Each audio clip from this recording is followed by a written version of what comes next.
Irashaimase. Hello and welcome to Fitaurus Kitchen. I'm your host, Chef Fitaurus. It's time once again for Shoot 'em Up Saturday, and today we've got something a little bit special. On the menu, Radiant Silvergun. This fine shoot 'em up is the first subtitle that I'm going to go and put on what I go and call Chef Fitaurus' Essential Shoot 'em Up list. Basically, it's a list of shoot 'em ups that I feel are essential for anybody that's a fan of the genre, casual or hardcore, to go and play. So, if you're a fan of shoot 'em ups and you haven't already played Radiant Silvergun, you owe it to yourself to go out and play this game. That said, Radiant Silvergun was originally released back in 1998 on the Sega Titan Video arcade system, which is Sega's arcade system that was developed on the Sega Saturn. And then it was later, the Radiant Silvergun was later ported to the Saturn in the same year. Then for 13 long years it would go and remain an import exclusive that was only available on the relatively obscure Sega Saturn till 2011 when it went and received a port for the Xbox 360. So what kind of taste will this fine shoot 'em up go and have? Let's find out. Alright, here we are, Radiant Silvergun. So, this is the Xbox 360 version, so I'm going to go and talk a little bit about some of the features that it goes and adds, and then talk a little bit about the differences between the ports real quick. So, as this is on the Xbox 360, the game goes and has achievements. Some of them are kind of your throwaway achievements that are present in any achievement list, and some of them can be quite difficult. So if you're going and looking for a challenge and getting all the 100%, this is definitely a game to go that'll give you your money's worth as far as the challenge is concerned. Then, one of the big benefits of going and having a port on a modern console, online leaderboards. So you can go and compare yourself against your friends and the rest of the world at large. Definitely a fun aspect of any shoot 'em up, if you ask me. Then there's multiplayer. There's, of course, the option for local co-op, and then you can go and also do online co-op via Xbox Live. And then the single player. Single player has two modes. There's the story mode and the arcade mode. I'm going to be playing arcade mode today for a couple of reasons. Reason number one is I don't really want to go and spoil much of the story for you guys. I feel if you want to go and experience that for yourself, that you should go and seek it out yourself. And then I feel the story mode is really nerfed on the Xbox 360 port compared to the original Sega Saturn version. What I mean by that is there's a sense of progression that's present on the original Sega Saturn version that, while it's still there on the Xbox 360 port, it's not the same. On the original Saturn version, as you went and played, for each hour of gameplay you put into it, you accrued continues.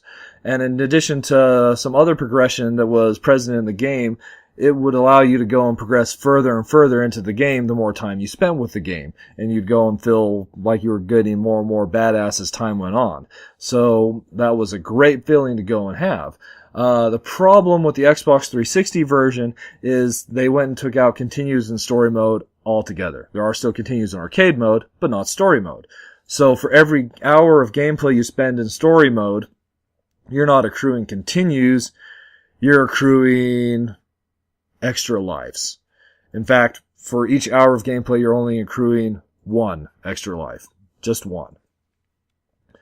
Radiant Silvergun is a very difficult game as is, and going and accruing such small incremental amounts of progression really hurts the feeling of story mode and actually makes it very inaccessible initially to your to all but your most hardcore of shoot 'em up players. So I don't know why they went and made that change, but it definitely goes and hurts the story mode for the Xbox 360 version. It's possible to go and cheese it by going and starting up the game in story mode, pausing it, and just letting the console sit and accrue time, because it will still go and count for it even if the game is paused. But it's not as satisfying, and it's disappointing that they went and chose to change things around like that.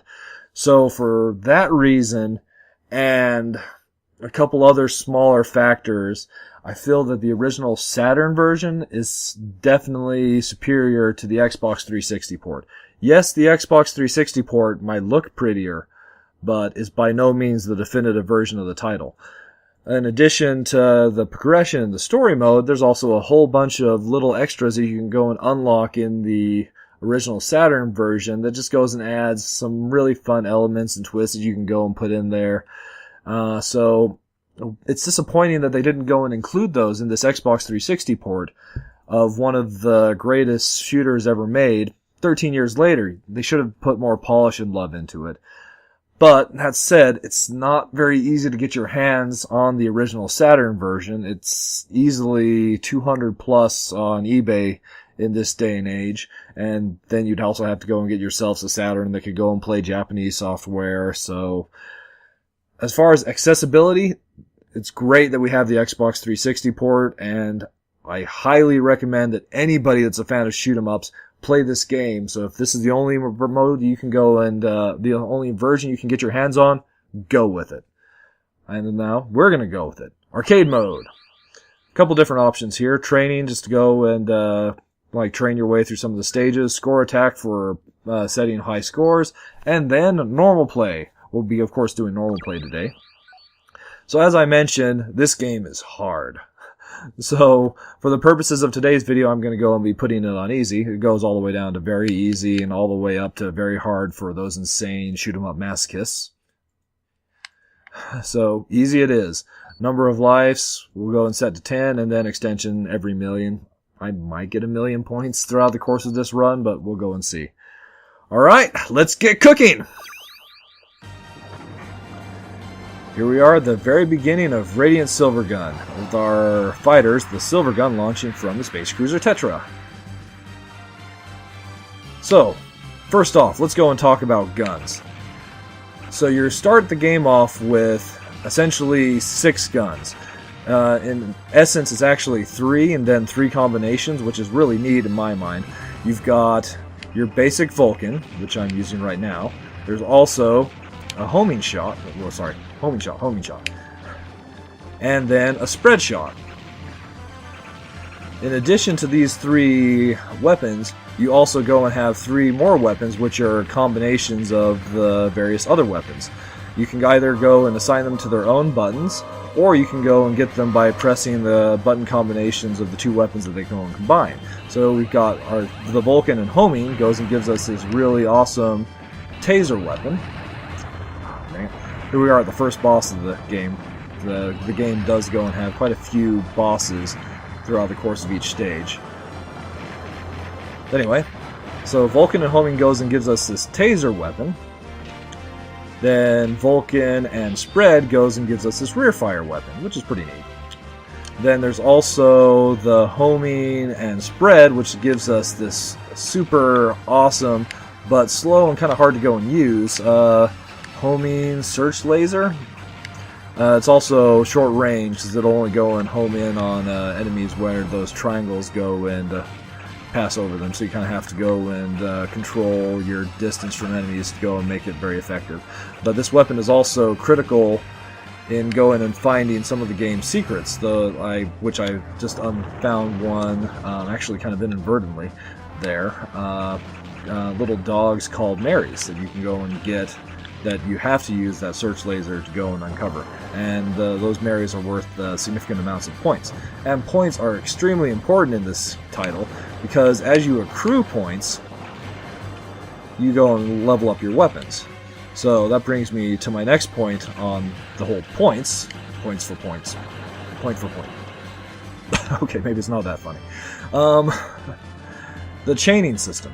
So you might have noticed that the standard enemies are coming in one of 3 colors. You've got red, you've got blue, and you've got yellow. So it's possible to go and chain those together enemies and defeating them in sets of 3. If you go and defeat them together in sets of 3, you go and get a chain bonus. And if you continue to go and chain together enemies of the same color, that point bonus will go and get exponentially larger, going and allowing you to go and accrue a significant amount of points, and in doing so, leveling up your weapons like that much faster. As your weapons go and level up, the more you go and use them to go and earn points.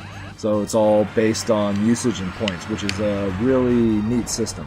You can also go and earn points by going and skimming really close to enemies or enemy shots. since it's pretty much a 1 pixel hitbox. And there's also other secrets, or you get bonuses for going and using the right weapon at the right time. Because there are 6 different weapons, there are certain points where certain weapons go and work better than others, or the developer is even going looking for you to go and use those weapons in that way against like a boss or a set of enemies. And the game rewards you for that with additional points, which is pretty awesome. So it definitely goes and feels like there's a place and a time for each weapon. Then, especially when it goes and comes to the bosses. So here we are at the second boss of stage 3. Yes, we aren't at this. Actually, we do not start the game at stage 1. We actually started at stage 3. And just about to go down, so maybe I'll go and hit some of the finer points of how the bosses go and work in this game. But in most of the stages there are multiple bosses, but there's also a good progression of regular enemies between the bosses, so you go and get a little bit of downtime. It's not just a crazy boss rush. But against the bosses, when the bosses go and show up, there's this really neat warning, static kind of screen that goes and pops up. Then, of course, you go and get the boss itself.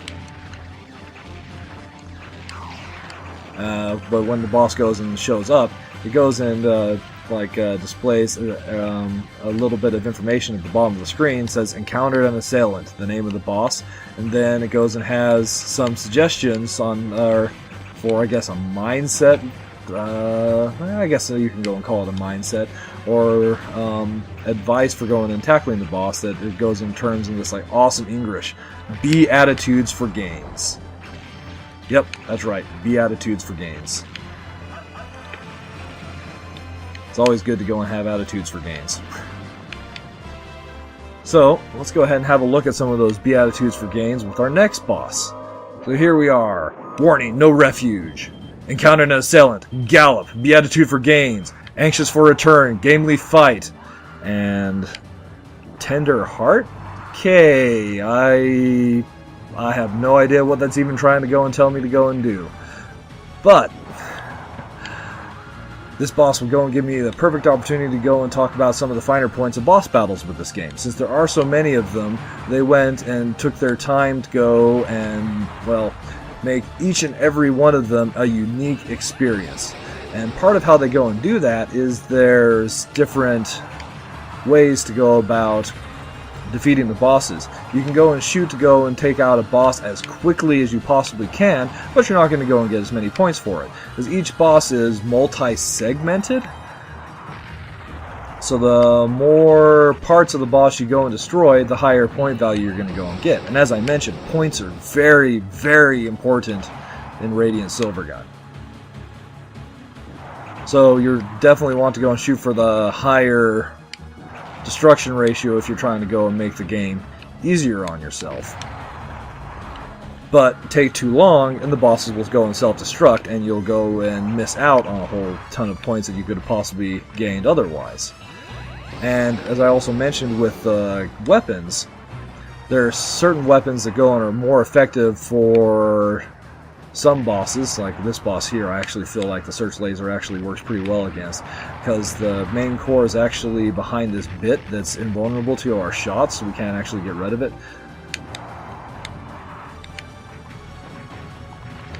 And if the higher your destruction ratio, the higher the points. And after each boss fight, you go and get a results screen, which goes and displays whether you destroyed it or if it's self-destructed, and then your destruction ratio.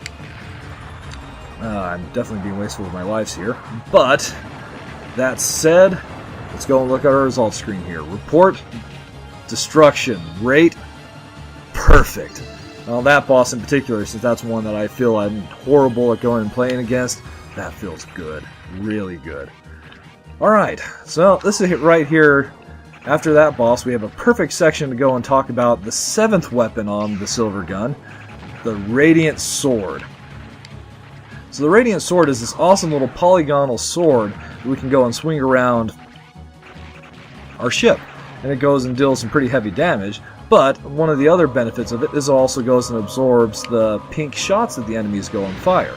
And if we go and absorb enough of those shots, which the actual number is 10, we can unleash an awesome looking and very powerful hyper sword attack. And during the hyper sword attack, you're also momentarily invulnerable, so it's also a great way to go and avoid taking damage, go and get yourself out of those tight situations if you have the ability to go and save one up. But I just like to go and burn them, go and like save them up and then just use them to go and clean house on the enemies. So anyway, we're at the fourth boss of stage 3. I'll definitely get to that here in just a second. So the Beatitudes for games for this guy were initiative, so I guess bring the fight to him. Cool temper and tight discipline, because you're having to go and dodge tightly through these rotating pillars and that fire beam he's got, and I don't know. At least it goes and makes more sense than going and telling you tender hearts. Because, yeah. If you can go and figure out, let's see, how you're supposed to have a tender heart against that last boss that I went and fought, please let me know, because it just doesn't make any sense to me. Not that it has to, but... Alright, so that should go and be another perfect destruction for me, so... Yes! Onward and upward. So...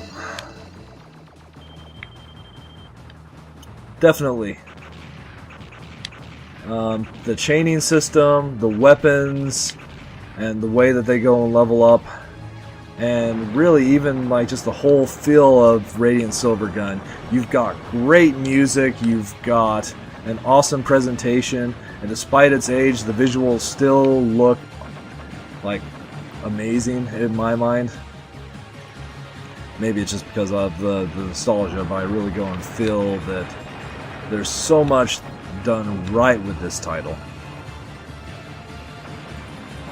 that it definitely goes and deserves a place among the greatest shoot-'em-ups of all time. And one of the things that goes and helps cement that is story. I haven't really gone and talked much about it, like largely because I'm not even going and playing in story mode as is, but it's got a story that's decently crafted, that's told through anime cutscenes before and after the game itself. So you've got some pre-game cutscenes, and then you've got nice end-game cutscenes that were animated by Studio Gonzo, who used to go and be a powerhouse of anime back in the day. Maybe not so much anymore these days, but not everything can go and stay the same. Arguably, Treasure's not the powerhouse developer that they once were as well.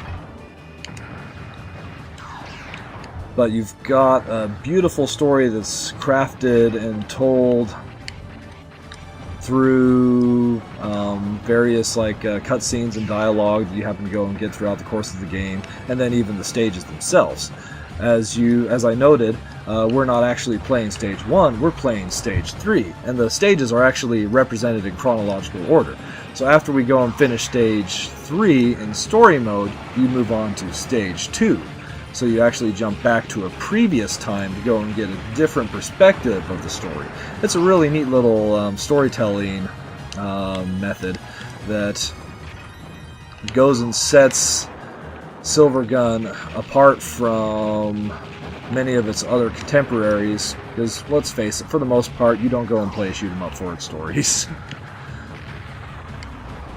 But yeah, the progression of the stages that we go and encounter in story mode are 3, 2, 4, 5, 6, 1. So that's definitely something to go and consider when thinking about the story. And it's definitely an interesting story to go and read, play, get. I'm not quite sure how best to go and term that. Anyway, just about done with the boss for our first stage. Here, the Beatitudes for game for this guy: No Repine, Never Shrink, and Satori Mind. What does all that even mean? Yeah. I'm gonna Saturn remind you!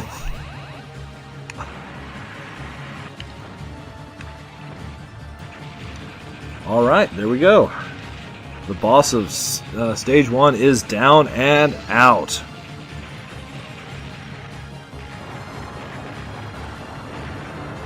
Well, I think that's just going to go about wrap it up for me today. So, oh hey, stage select. We'll go ahead and spend some time on stage 2 as we go and wrap things up. So, definitely, in closing, I definitely feel like Radiant Silvergun is one of the greatest shooters that has gone and come out to date. And if you're a fan of shoot-'em-ups, in the least, you owe it to yourself to go and play this game. You know, if you can go and get your hands on an original like Saturn copy and go and play the Saturn version, definitely go that route. But if you can't, the Xbox 360 version is totally serviceable. Maybe, you know, just go and leave your console on for a couple days and save up some lives to go and use in story mode. But you definitely owe it to yourself to go and play this title. Because for a shoot-'em-up fan, like, there are a few that go and scratch the itch that we go and crave so... the itch that we go and have so well as Radiant Silvergun. So, once again, thank you so much for going and coming out and joining me for Shoot 'em Up Saturday. As always, if you go and have a suggestion for other shooters I can go and play, or any other game that you'd be interested in me going and tackling, please leave those in the comments below. And thank you so much for joining me, and I hope to go and see you again next week.